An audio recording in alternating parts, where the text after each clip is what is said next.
Hi, Good morning. how are you? Awake, some Oh, caffeinated. I'm okay. How oh, are you? good. Oh, me too. Oh, is it hot already where you are?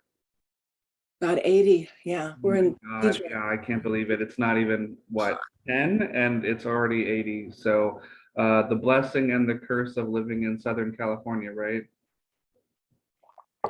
Global warming at its finest. Oh my God, I can't believe we're, almost halfway through November and it's doesn't feel like it. Which kind of brings up an interesting point. I'm not sure, are you originally from Southern California? I'm a LA native, so Okay. yes. Well, all right, that's great. I'm originally from Ohio, so I kind of missed the change of seasons, but let me just welcome you to Make Your Own Fun.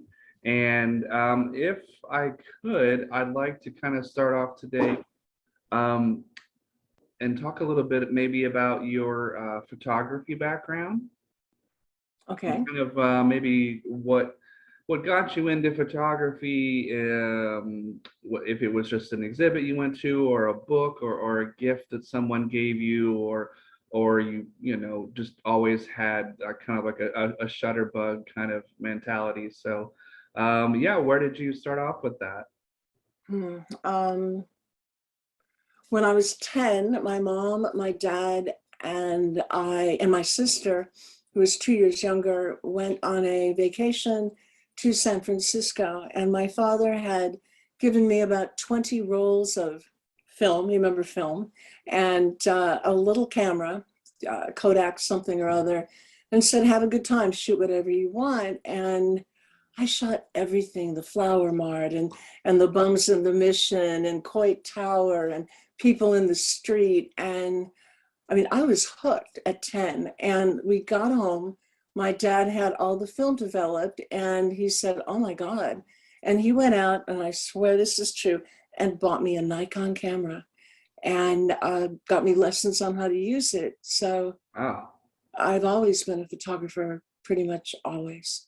That's great. And I know from a lot of the work that I've seen that you posted online anyway, is that you primarily shoot black and white. I've seen some of your, nature shots and shots of, sunsets that you posted online of color, but for me, there's just something majestic and timeless about black and white photography. And I don't know, what do you think brings you back to it? What do you think the inherent kind of attraction is to it? Do you feel similarly, if I can pronounce that right this morning, that it's just got a timeless quality to it? Well, this may sound sort of elitist, but to me, color photographs or snapshots, street shots, get what you can shots, and black and white is art.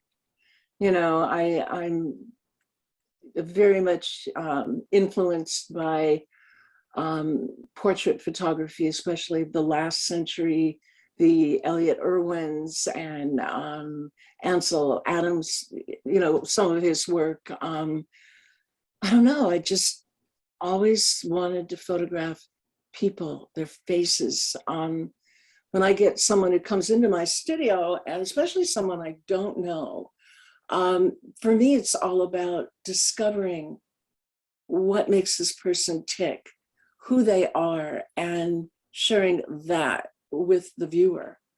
It's kind of like a detective game. What can I do to get them spill that secret in a photograph?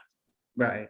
But I do take a lot of street photography. I've had, gosh, probably 10 covers of major magazines, including Witness and Pedestal and even, Chiron Review and Nerve Cowboy have all printed, and most recently Rat's Ass Review, which is one of my favorite literary conveyances.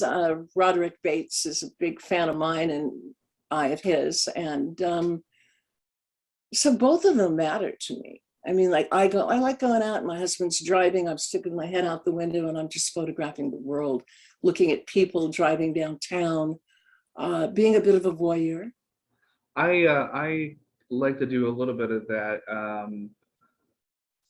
I think that now with cell phones and things, just everyone has a camera in their pocket at all times, and I'm a big fan of what I call happy accidents, Yes. which you might just be at a park and you think you're taking a picture of something, and then you look at the picture whenever you get around to it a day or two later, and there's something else in the picture you didn't notice when you were photographing or zooming in on what you were trying to get, and all of a sudden there's just this thing in the background, and then you zoom in and zoom in, with the high definition lenses we have on phones, and go like, this person's doing this crazy thing in the background, whether they're having a conversation and talking with their hands, or throwing a ball, or eating a piece of crumbling coffee cake, and it just kind of shrouds around them, and the light catches it, and it looks like little sparks falling from their mouth or something. And I'm a big fan of that too, which you can't ever predict. You can't ever make that happen. It's just one of those things that's just great. Well, I kind of agree. I kind of don't agree.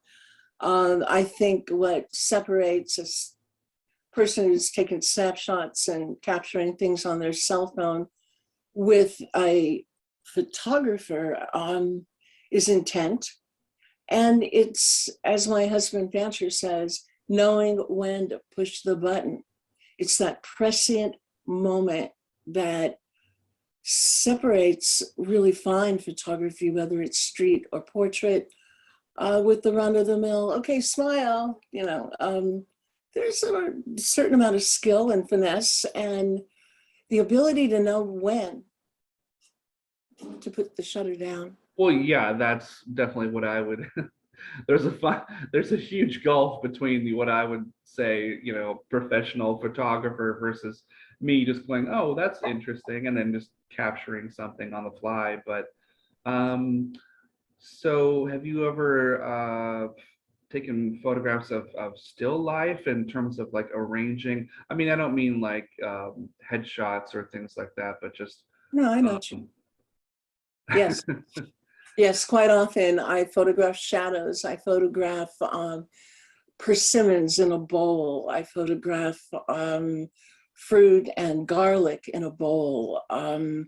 Just either happenstance things that end up being a still life, or things that are deliberately created layer upon layer. And then, I photograph food a lot. I'm an adequate cook and I enjoy it. And I was taught as a child that first we eat with our eyes, so that everything has to look beautiful and appetizing on a plate, and you don't have all white food, mashed potatoes, and chicken, and it has to have color. The broccoli and the green would be would be much better in that area. And so for me, it's all about, that's a still life, right? I yeah, mean, well, kudos to it's you for making some of that stuff glisten and sparkle, I guess is what I'll say, as opposed to what we probably unfortunately know about food commercials on television, and that they paint the food and do all this poking and prodding, and it's not really food what you're seeing in the television commercial. But of course that's the attractiveness to make you want to go to wherever they're advertising, and then you get there and you order it and you go, well, hey, this isn't what was in the it commercial. doesn't look like that at all. I know. Yeah. I had a very good friend many years ago who was a food stylist.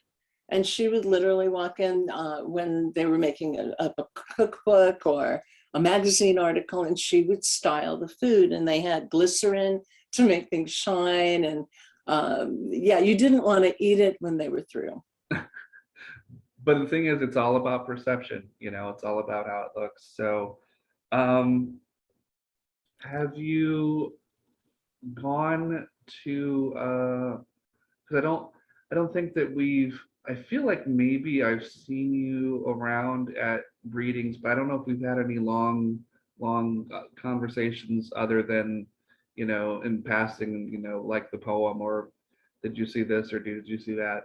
But have you gone on trips just for photography in terms of, let's say, like Sequoia or Grand Canyon, or just walking through the streets of New York and seeing what you can see from a skyscraper and things like that?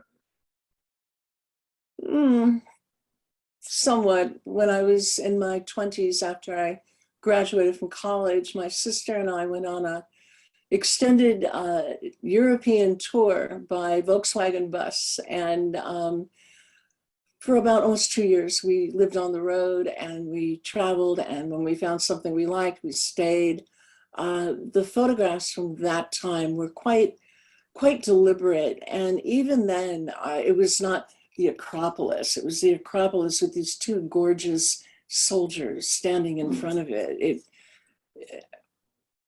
I like landscapes, I like pictures of sunsets, but it doesn't float my boat, Right, right. Okay, well, that's interesting.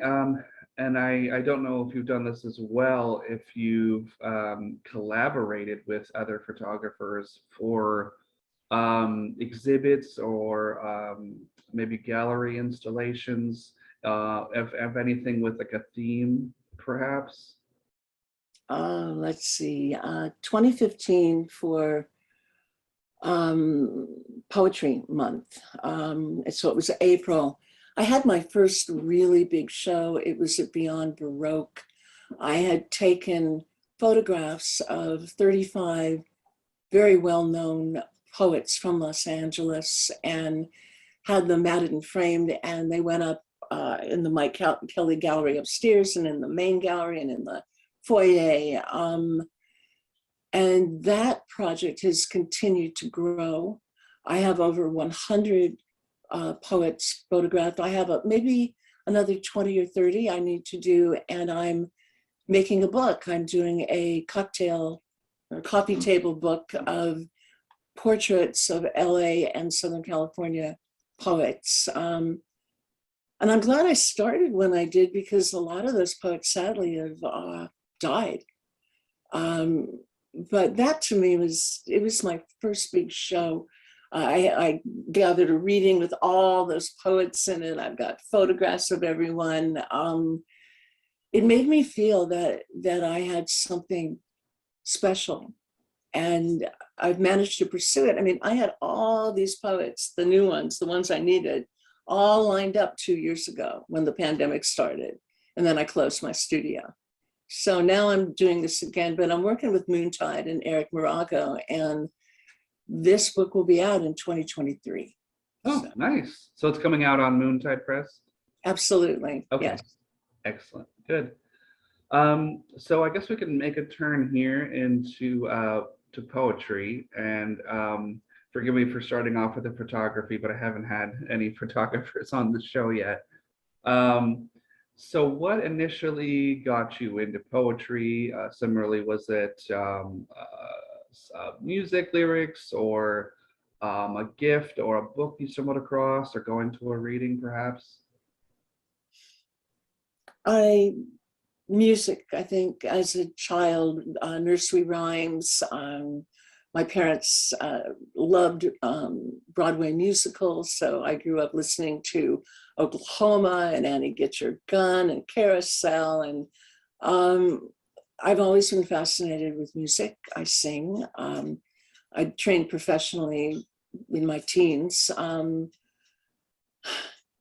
For me, poetry came alive. I was 14, and somehow I got a hold of a copy of Ferlinghetti's A Coney Island of the Mind, which, I just always read formal poetry. I had no idea you could do this, and the words, the language.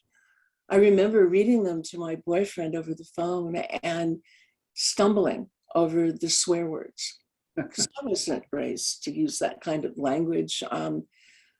But little by little, I got into it. I really fell in love with Frank O'Hara and then started reading all the women, everyone from Anne Sexton to Plath. And I was hooked. I've been writing, gosh, since I was about 10, writing seriously and publishing since 2012. Wow. So a long gap. What drew you to open mics and readings? Was it kind of like a friend of a friend situation, or anything like that? Or were you wandering into a cafe and hearing things? I studied for 5 years with Los Angeles legend, my mentor, my dear friend Jack Grapes, who is a legend in Los Angeles and beyond. And he taught me how to write. And then in 2012, I'd studied with him for 5 years. And I thought, you know what? I'm kind of ready to take my show on the road, start submitting a little bit. As far as the open mics and things, Jack, at the end of every 8-week class that he had, there was a reading at Beyond Baroque, where all of the students in the class got up and read one of their poems from that semester. And I got up there and I would read every 8 weeks, I would read erotica, and very frank erotica. And after the readings, people would come up to me and go, wow, that's amazing. Did that really happen? Or they'd say, let me tell you about when I was 12 and my cousin and I locked ourselves in the closet and explored each other's bodies. I've never told this to anyone, but they tell it to me because my frankness, I think, with who I am and what I write and what I say can be very liberating. Mm-hmm. I remember one time I was reading at the Grapes reading, and I was reading from a book that became the Dead Kid Poems about the death of my child and the death of children in particular. And I read this very traumatic poem. And afterwards, people came up to me and they said, well, that poem was really good, but that's not why we're here. We're here for the erotica. We want the sex poems. We want the edgy poems that make us hot and sweaty. And that was like my first branding. I finally got what people wanted from me, what they expected from me. So my first book came out and it was all erotica. But the second book, State of Grace, was about dead kids. But by that time I had a little bit of a reputation and I could do that. So. And that's good. I don't think an artist should ever stay in any particular, mood or something that got over well. It's, I think, to do that is kind of like a living death for an artist. So I'm glad to hear you say that, because I know that unfortunately I've had, conversations with not just writers, but all different kinds of artists where something worked for them and then they kind of just rode that for a few years. And after a while, that particular vein of inspiration went away and they had only been known for that. And then when they tried to do something else, 10, 15 years later, no one was interested anymore. So That's true. It's yeah, true. it's sad but true. So I guess let me know if you've kind of read your work in other cities outside of Los Angeles. Have you had a chance to do that and kind of see the country and perform in some open mics, things like that? Not so much with open mic, but I read all over California, where I was the featured poet and the readings were arranged. At this stage in my career, I don't do open mic unless I'm there to support a fellow poet and they've invited me to come and I'll go. But I'm pretty much not into that. I want people to come to hear me at this point. I don't know if that sounds full of myself or not, but. Well, basically, I mean, you can phrase it however you want, but so you're saying basically you haven't done any featured readings like outside of California? No, I have not. I was okay. supposed to go to New York after this book that's up on the screen published in March, but The pandemic has wreaked havoc for in-person readings. I've done a lot of Zoom. That was going to be my Not- next question, actually, if you had been able to kind of get out and do some group readings and things for through Yeah, Zoom, and maybe some book launches and things like that, and what your experience with that has been. I like a live audience. My background, I have a degree in theater with an emphasis in acting. I did not study poetry. I studied theater. I studied the arts. I have what I think of as a pretty fine liberal arts education. Sorry, I lost my train of thought. No worries. Can you ask again? Oh, just what your experience is, with Zoom through the pandemic, and you had said that, you've had quite a bit. I've done a lot of Zoom, and there's things I really, really love about it. A couple months ago, I did a reading in Poland in the morning. I did a reading, one of my clients had a book published, and I was at her publication launch in Fort Lauderdale for lunch. And then for dinner, I was teaching at a university out of state. I do a lot of stuff like that where people invite me to read, and then a Q&A. And I like that. I like Zoom in that, a couple of days ago, I was reading to an audience at University of Pittsburgh, Pennsylvania, Pittsburgh. I mean, then the next morning, I'm over there at Mount Sac reading with Bradigan's group. And that I like the ability to be in 100 different places in the blink of an eye. What I don't like is not having the immediacy of an audience. I'm a live theater person. I want to feel that audience and that zap zap that goes back between the performer or poet and the people out there, such that they want to meet you afterwards. They got your book in their hands and they want you to sign it, and it matters. I mean, to be perfectly frank, you don't sell books on Zoom. No, I have learned that the hard Have way as you well. learned that? Yeah. One of the things a few other writers and performers that I've talked to through this show have mentioned is that everyone misses not even just the readings or the sense of community or the artistic immediate feedback of the audience, but it's just getting together with the other writers at a coffee shop or afterwards or a Denny's or something, and just talking and having conversations in person with other writers and catching up with people. And, oh, what did you think about this new thing I read, and I just wrote it the other night, and I'm not sure about these lines, and will you take a look at it? And, oh, I like that thing that you read, and like, is that new? And it's just that immediate feedback, like what you're saying, but it's just even the writers themselves getting together and just jibber jabbering, and like, you just don't get that with Zoom. You don't get that where everybody's just, I mean, you and I are sitting here drinking coffee and talking, but it's not out in the open at a big table with 6 other people, on a warm summer night kind of deal. But whew, Sounds well, good, actually. That sounds really good. what else was I going to ask? So have you had, let's just say, any untoward experiences with I just asked Iris this the other day about hecklers? Has anyone been disruptive? Have you had to shut anyone down at a reading? Never. Really? Never. Yeah, I can honestly say never.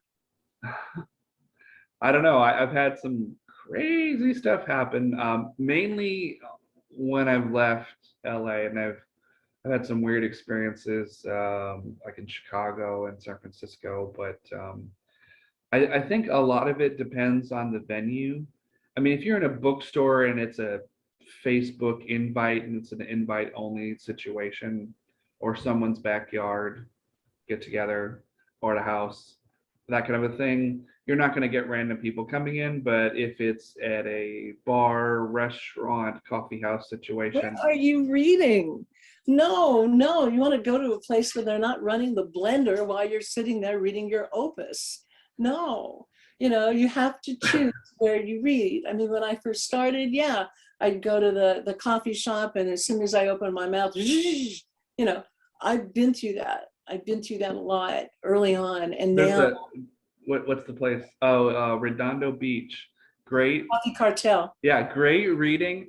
But I mean, wonderful. invariably there'll be someone's just ripping their heart out, talking about like a breakup, or their cat died or something, and they're going through, and it's just like, and I always remember,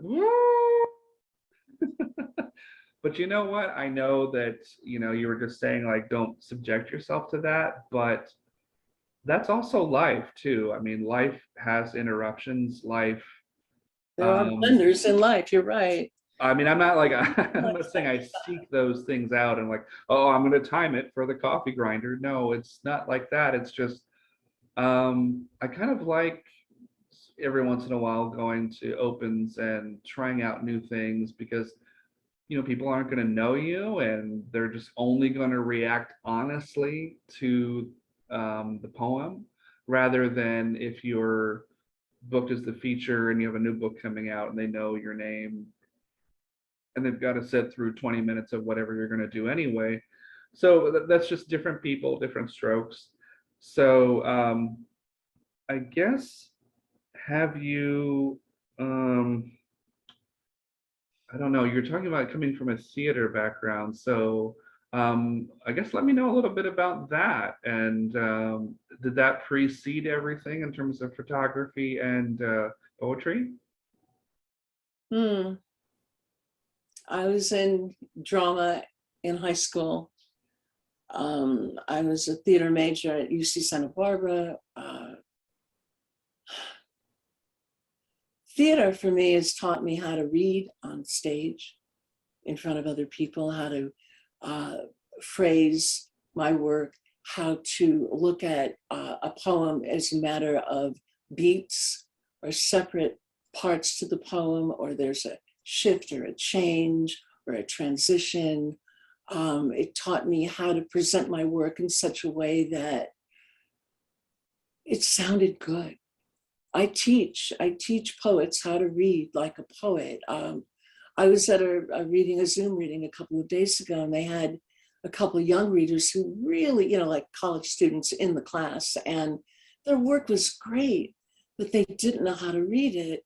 And they were like this, and they never looked up, and everything was exactly the same intonation that never changed. And then when it got to the last line, they threw it away. They just threw away the fucking last line. And I'm like, no, but you can't say anything. But there's a way to present your work. There's a way to couch your work. When I'm going to read in front of an audience, I ask certain questions, not just how long do you want me to read, but subject matter, because a lot of what I write is racy, shall we say. And I always want to know, are there any places I can't go? Are there any words you prefer I didn't use? Are there any subjects that are verboten? Or if it's like an all ages show? I don't want to offend anyone. I don't want to overstep bounds. I don't want to get, my great friend back east who interviews me with each book that comes out for, National Public Radio. I don't want to get them in trouble. Right. So I asked 2 or 3 times. The other day, the woman who was running it said, well, Alexis, I think we still have free speech. Let's use it while we can. But I've had people ask me for erotic work, and when I send it, there's dead silence. And then they say, well, not quite, or way too much. Or my favorite, this poem has too many fluids, which has become sort of a joke for me and my friends and my husband. It's like, whoa. Well, the poem, to be fair, was a poem about these twin gorgeous Hispanic gardeners who were chopping down the yucca tree in my front yard, which looked perfectly into my bedroom window, where my husband and I happened to be enjoying ourselves. And I'm looking at the sap at the end of the yucca tree and how it's pouring down the what's left of the tree, the stump. And then I'm comparing that to the cum dripping down my leg. Now, I thought it was perfectly fine, but, I sent them something else. And it's funny, the people who don't want the erotica, they'll take poems about dead kids, murder, all these kind of things. They'll take those in a minute. Oh, it's the same thing with, I mean, all art forms, like TV is the same way. It's like you can show someone getting shot in the face, but frontal nudity, it's like, ah. Isn't that funny? We're a country of Puritans, and it's very, very sad. Me, I don't believe in sin. I don't believe in guilt. I don't believe in, they say, oh, you're a confessional poet. And I'm like, no, I have nothing to confess. So, but each to his own, right? Right.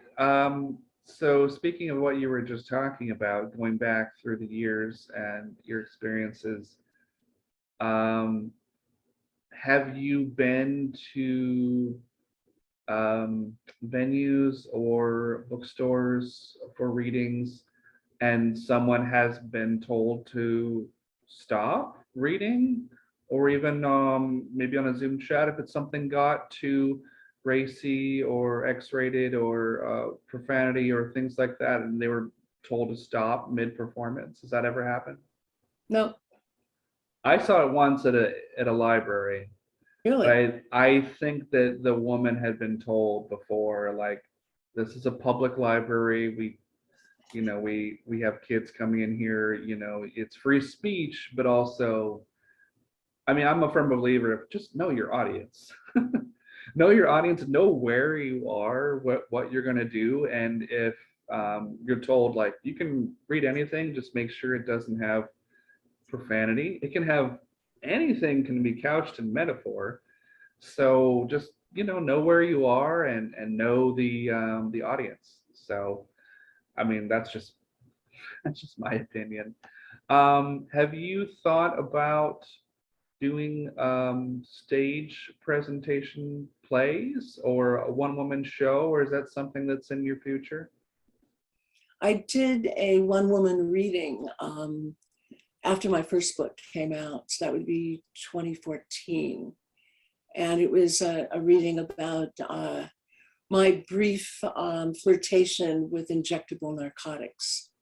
And it was a series of readings that people gave, and I'm trying to remember it was a long time ago out in the Santa Monica area, and I'm trying to remember the name, but I was very frank, I was very honest, and truthfully, I'm very happy on stage. I'm very comfortable on stage, and I read my own work now. And so the words coming out of my mouth, they're not some playwrights or, confessional poet. They're my words. I own them.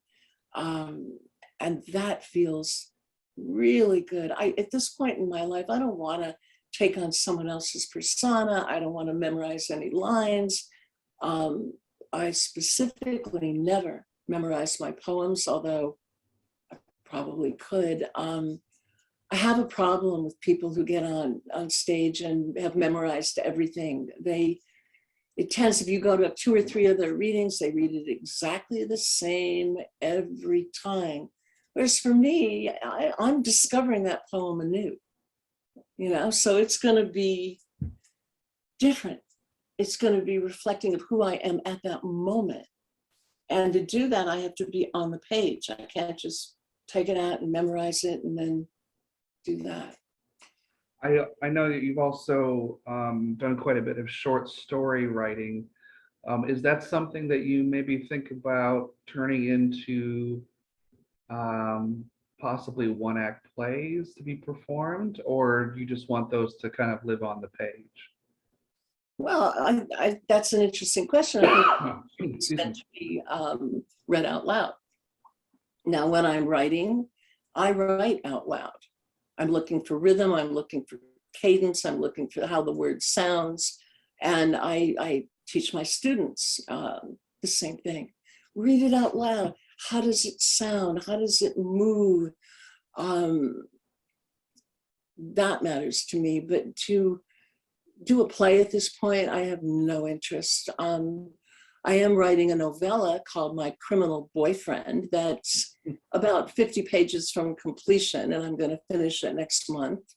I have a book that I wrote called Annie's Sinful Nature, and I wrote that book about 10 years ago. And I've not really revisited it, but I was out to dinner with close friends last night, and Lee said to me, he said, "What did you do with that fabulous novel?" He said, "I read it from beginning to end, and I rarely read a novel more than halfway." He said it was interesting. I'd never read anything like it. And I have a copy up on my bookshelf up there, and it waves at me. I wave at it, and I'm afraid to read it because I'll realize what a really bad writer I was. But what he said last night kind of made me think. So the long way of answering your question is I love to write flash fiction, short stories, a novella. The idea of writing a play or even a one-person play, you could take a lot of my persona poems, a lot of my prose poems, and make them into a monologue. That could be done, I think, pretty easily.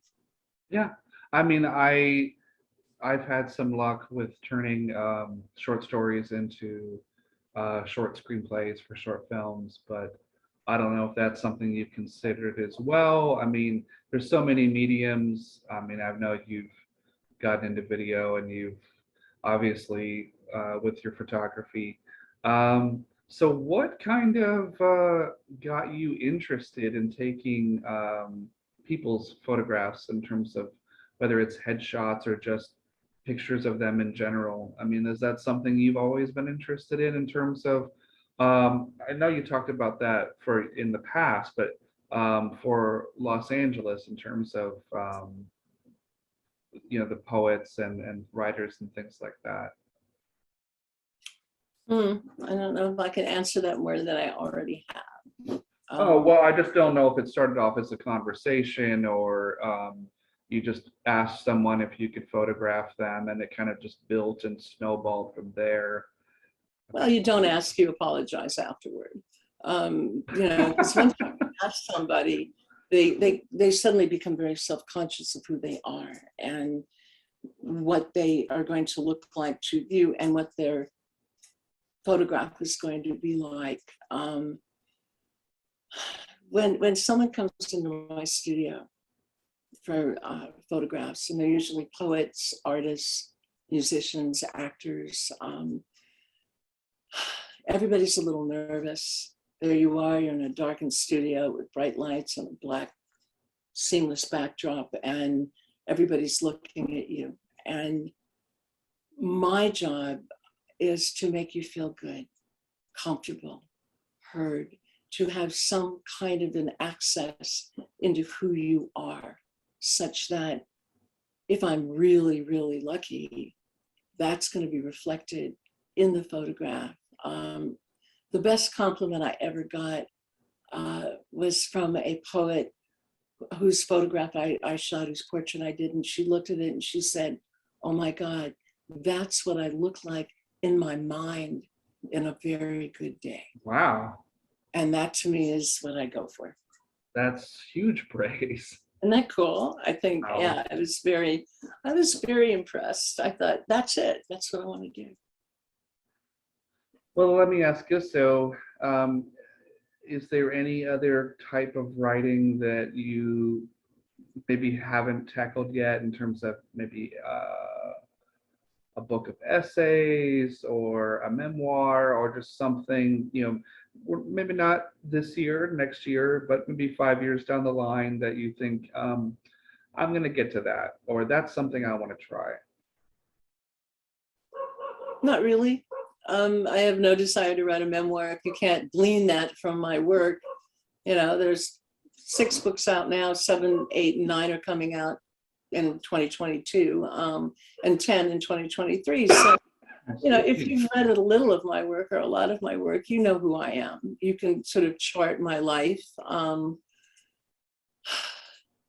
I'm writing what I want to write. I really have no desire to do memoir or write another novel. I am collaborating with other poets. I have a book of uh, poems and my photographs coming out from Harbor Editions, Alison Blevins imprint next year. I wrote this with the poet Cynthia Atkins, Okay. and we did it across the mile. She's in Virginia, I'm here in LA, and over the course of a year, we meet every week on Thursday mornings, and I put up a new photograph. We both wrote to that photograph, and then, as it edited each other's work. And at the end of it, we had 10 beautiful photographs, 20 poems, and we sent it out, and Allison very kindly accepted. So I am doing collaborative work, but not interested in writing a novel. Okay. All right. Fair enough.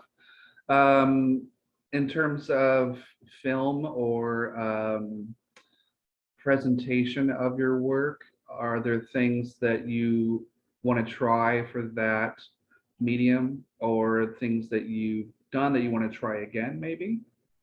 I've had short films made of my work. There's a marvelous filmmaker and artist. Her name is Susan Lambert, and she spends half her time in Greece and the other half of the time in upstate New York.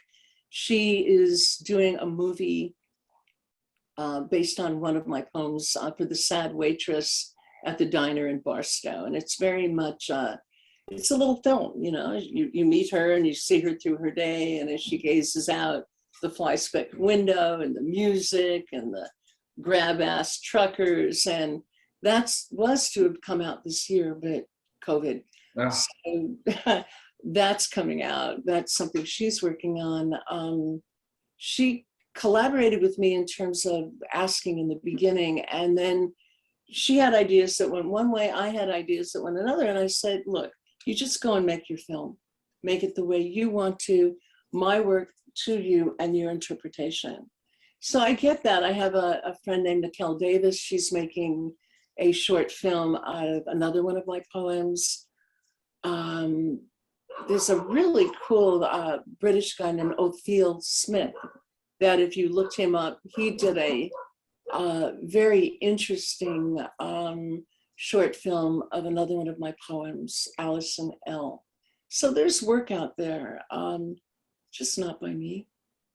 It's interesting too. I've had a few things filmed and made out of my work as well, and I think that if I'm not involved in the production, I think that it's best to have that conversation ahead of time with the filmmaker and say, what I wrote is just the blueprint, but my poem or my story, it's going to be mine, and it's always going to be there on paper in the book. That it's had its life. It's going to be on a shelf somewhere or in a bookstore. Make your movie. Make your vision how you want to do it. Don't, if you want to consult with me and get ideas or how to expand on something, great, but I'm letting you free reign, go make your movie inspired by what you read.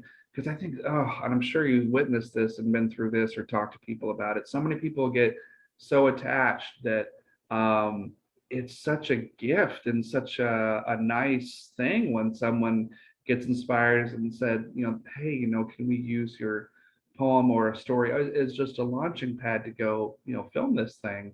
And then they want to handcuff the filmmaker and say, well, I don't want it to be this and I don't want it to be that. Well, then just let it be the poem or the story, Well, so many people they're so afraid to let go. Well, it's not your firstborn. It's not $1 million baby. It's a poem. One of hopefully many poems. Is it dear and precious? Yeah. I mean, I've done a lot of visual art, like I worked in papier-mâché and would make these incredibly complicated bowls with very beautiful art on them and gold leaf. And after I'd finished one, I was just like, it was like my child, but little by little. It moved out, it moved to the gallery, it moved to this wonderful guy that paid me $100 cash because it's all he had. And I said, go, yes. And then it's gone. And it has its own life. Who knows what he puts in it? Maybe he put it in the fridge with things that were, like defrosting.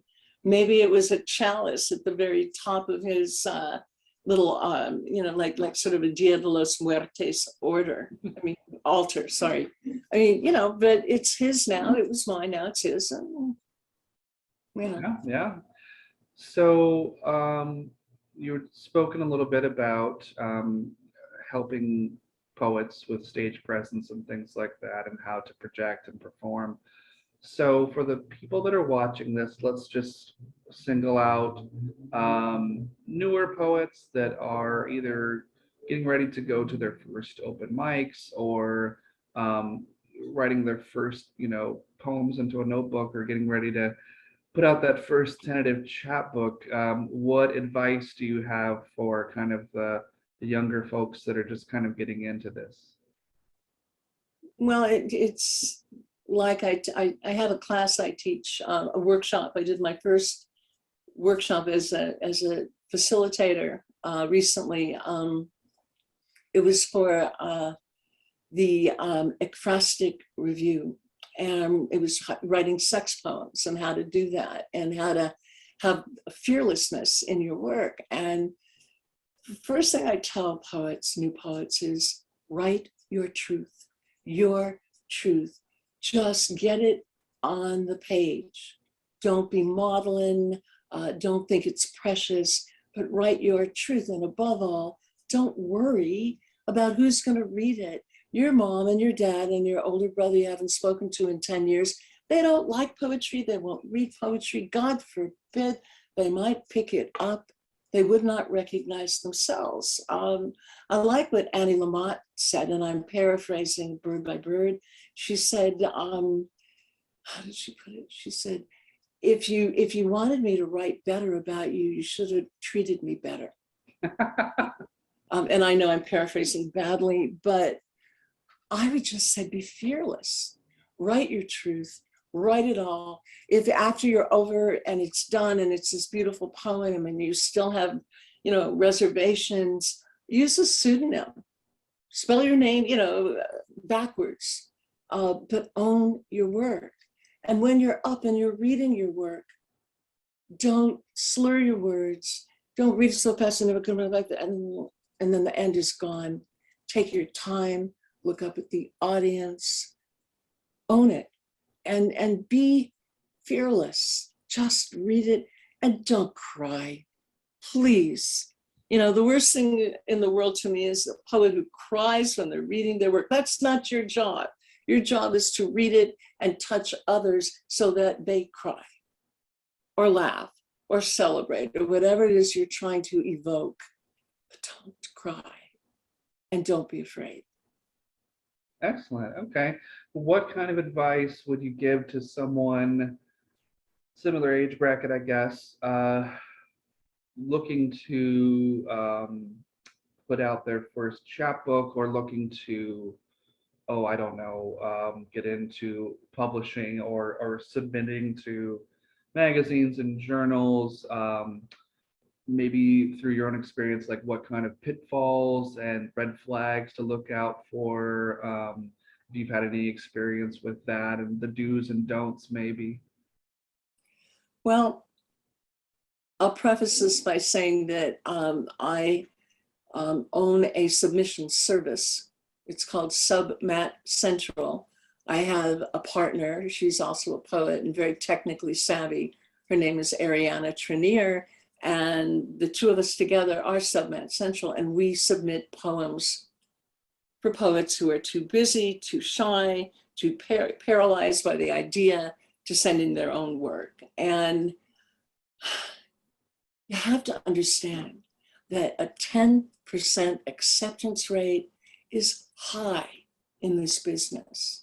You need to buy a membership, $50 a year. You can write it off if you sell any of your work, to Duotrope, Duotrope.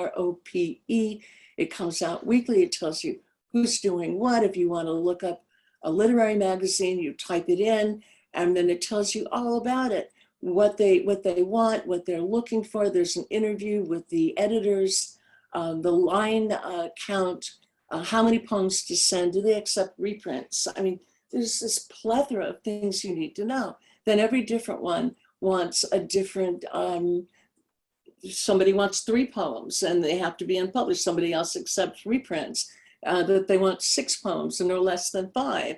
Everybody has a different thing they want, you know, like a cover letter with the bio. They want the bio separate. The bio could be 15 words, it could be 2,000 words. And if you get it wrong, and I do this for a living, and I've been published conservatively about 400 times. And I got it wrong the other day. I sent something in and I sent it to 2 places. And the second one said, we read blind, we read, you know, without knowing who it is. And for some ridiculous reason, I put my name on the file, on the docx, and they sent it back and they said, no. You know, so I lost the money I sent to them, which was, do you use submittable.com as well?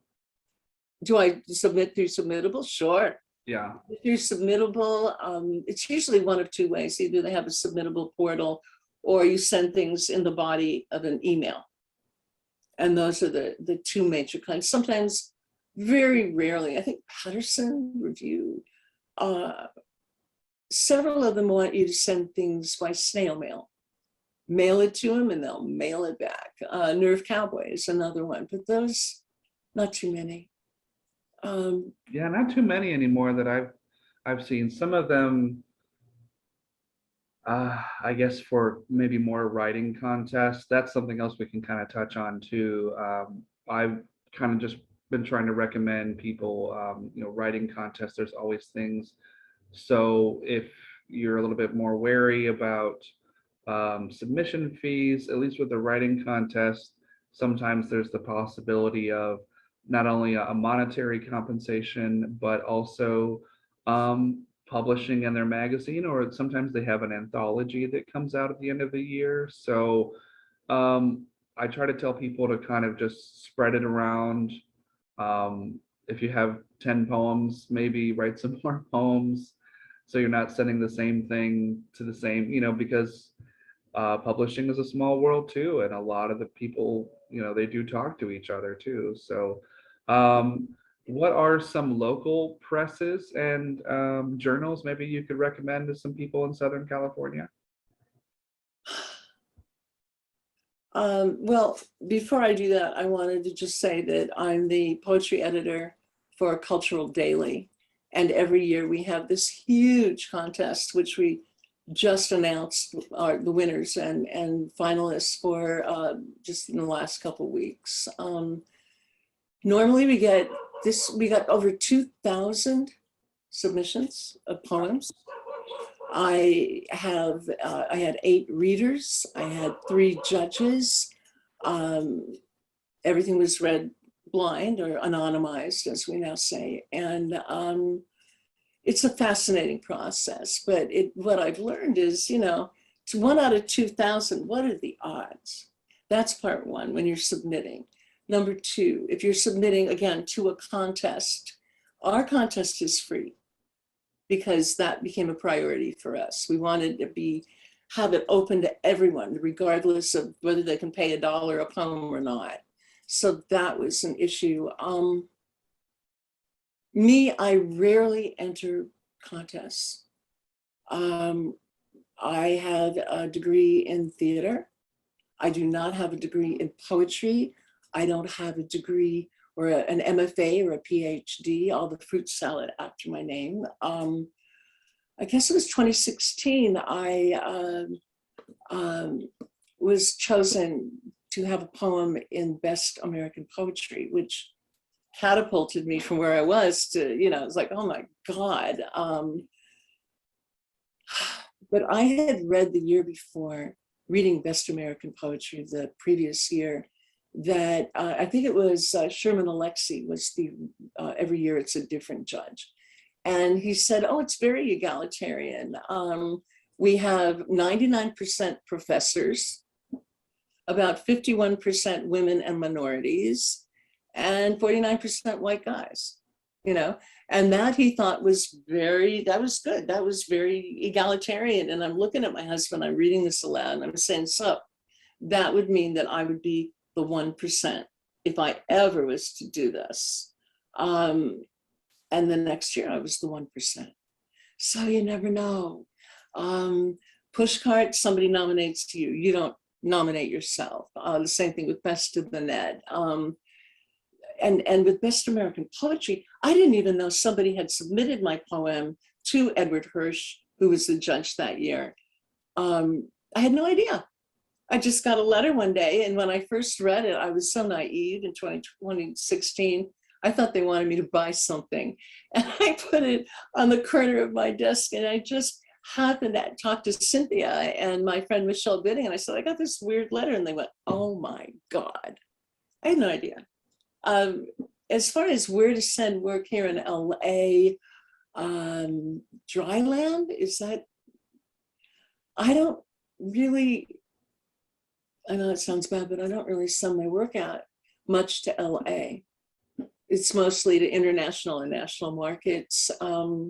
So off the top of my head, I know that Don Kingfisher Campbell has a publication called Spectrum, that a lot of first-time writers he publishes, you know, for the first time. Another place might be Rick Lupert's Superhighway, Poetry Superhighway. And these are all found online. You could just Google them. That's another really And they're both excellent poetry reading hosts, both of those guys. I think it was 2014, and I was just starting to get published, and Rick invited me to read for the Cobalt series, which was out in Reseda or something in the middle of nowhere. And I think it was my first solo reading. And he is such a stand for poetry in our community and worldwide. So I highly recommend those three, at least to start out. Excellent. Well, as we wrap it up here, I'd like you to, if you have here a few minutes, to go ahead and let the folks know where they can find you online, where they can find your work, if there maybe some performance videos on YouTube or anything like that, and your website. So go ahead and let everyone know where they can find you. Either at Bookshop or Amazon. Not my favorite place, but you can find it. This book that's up here, the Erotic New and Selected, came out in March from New York Quarterly. My other 5 books are available online. Okay. If you want to read my work online, you can just Google me, Alexis Rhone Fancher. My website is alexisrhonefancher.com, and you can see my photographs. You can read a lot of my work. There's a bio, pretty much everything you'd want to know. Excellent. Well, thank you so much for being on Make Your Own Fun today. It was great to finally have a conversation with you and get to know you a little better and listen to you talk about your inspirations and your history in the community and everything like that. And it was just a treasure to hear about your experiences. So Alexis Rhone Fancher, thank you for being on the show. If there's anything else you'd like to add. Well, first of all, thank you for having me. And this has been a delight to have a chance to talk with you, Eric. And I know we, passing in the night kind of, or hello at readings, but I think this is our first quote unquote conversation. You don't want me to read a poem? Yeah, if you have something you'd like to read. I didn't know if you had anything within arm's length. Always. Okay. Are there any words I can't say or places I can't go? And how you can talk about anything, any fucking thing on your mind. Oh, good. Okay, I'll read something racy. It was out from the reading. All right, this is really racy, but you said, okay, this is called Porn on the 4th of July. I like a man who can keep the party going. Let me see if I can read this. Wait a second. Okay. All right. Born on the 4th of July. That's my, there we go. Sorry. Always something. Ah, that's better. Born on the 4th of July. I like a man who can keep the party going, I say, nodding my head in sync with the actor's white ass as it pumps up and down. We're watching French porn again, making fun of the way they use spit instead of lube. French lube, we joke, unable to look away as the well-hung man hawks a loogie into an actress's lady parts. Aside from that, I like the French, the men who stay hard for hours, the women who murder we, with every thrust like they can't get enough. Outside too, it's steamy, the windows open to the sulfurous air, the night is rife with holiday pandemonium, and we can see the fireworks from here, golden chrysanthemums, shrieking croissettes, and diadems bursting. The neighborhood dogs staccato their non-stop howl, and when my lover ignites me, I join in it in a high-pitched chorus. Each day my lover finds new porn to tempt me. He knows what I like, twosomes or threesomes, no tattoos, no bondage, brutality, or handcuffs. Last week, he introduced me to Japanese metro porn, how the schoolgirl giggles behind her hand when the stranger lifts her skirt, salarymen surrounding the fornicating couple, oblivious. You're a fool for love, my lover says, and I say, we. Outside too, they're reaching the finale. Cherry bombs scar the dark. Oh, that's us going off like Roman candles, wailing louder than the dogs. Nice. Well, thank you for that. Wow. My pleasure. It's been very nice chatting with you. I hope I didn't make an idiot out of myself here. No, perfect, Really fine. yeah. So enjoy the rest of your weekend, and hopefully we'll run into each other at a reading in the future. Trying to plan some stuff for like Gatsby's in Long Beach. Me and Frank Gaspar and Joan Job Smith. So January, February. Yeah, hopefully, yeah. All right. Thank you. Have a good one. You too. Bye now. Bye.